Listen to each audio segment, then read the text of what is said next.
Patay ang 11 tao habang sugatan ang mahigit 2 dosena matapos sagasaan ng isang speeding vehicle ang mga dumalo sa Lapu-Lapu Day Festival sa Vancouver sa Canada noong Sabado, ayon sa Vancouver Police Department.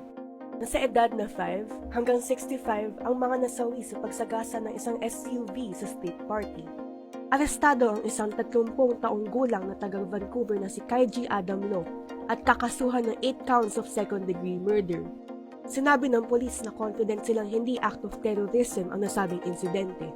Ayon sa isang Vancouver business owner na nasa event, narinig niyang nag-rev ng engine ang isang sasakyan at pagkatapos ay mayroong isang malakas na tunog na akala niya noong una ay isang gunshot. Nakiramay si Pangulong Bongbong Marcos sa pamilya ng mga biktima at sinabing nakikipagtulungan ang Philippine Consulate General sa Vancouver sa mga Canadian authorities. Patay ang 11 tao habang sugatan ang mahigit 2 dosena matapos sagasaan ng isang speeding vehicle ang mga dumalo sa Lapu-Lapu Day Festival sa Vancouver sa Canada noong Sabado, ayon sa Vancouver Police Department. Nasa edad na 5 hanggang 65 ang mga nasawi sa pagsagasa ng isang SUV sa state party. Arestado ang isang 30 taong gulang na tagang Vancouver na si Kaiji Adam Lo at kakasuhan ng 8 counts of second-degree murder. Sinabi ng polis na confident silang hindi act of terrorism ang nasabing insidente.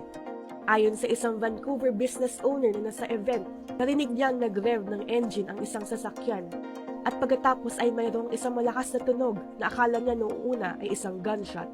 Nakiramay si Pangulong Bongbong Marcos sa pamilya ng mga biktima at sinabing nakikipagtulungan ang Philippine Consulate General sa Vancouver sa mga Canadian authorities.